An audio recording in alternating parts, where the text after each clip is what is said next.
পৃথিবীর উত্তর মেরু ও দক্ষিণ মেরু সব বরফ গলে গেলে এর ফলাফল কতটা ভয়ঙ্কর হতে পারে তাই জানবো আমরা আজকের এই ভিডিওতে। সারা পৃথিবীতে আমরা যত পানি দেখি তার ৯৭ ভাগ পানি লবণাক্ত।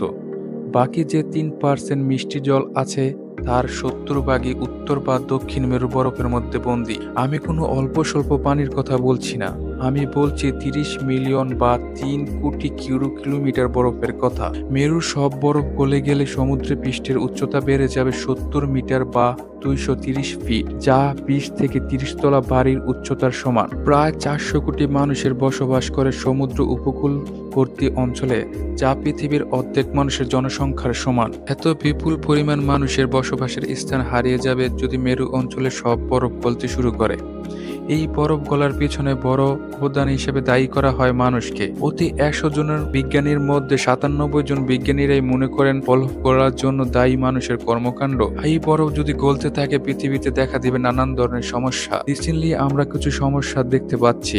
আমেরিকার পশ্চিম উপকূলে তীব্র দাবানল, জার্মান, ভারত, চীন, নাইজেরিয়া, বাংলাদেশে দেখা দেয় প্রবল বন্যা, মাসাকাজায় দেখা দিয়েছে দীর্ঘ খরা, পৃথিবীব্যাপী দেখা দিচ্ছে ঘূর্ণিঝড়, সাইক্লোন, টর্নেডোর মতো বড় বড় ঝড়। সাইবেরিয়া প্রামানা অঞ্চলের বরফ অত্যন্ত দ্রুতগতিতে গলছে। কানাডা, আমেরিকার পশ্চিম দিকে গরমে মারা যাচ্ছে মানুষ ও গবাদি পশু। সমুদ্রের পৃষ্ঠের উচ্চতা ক্রমশই বেড়ে চলেছে।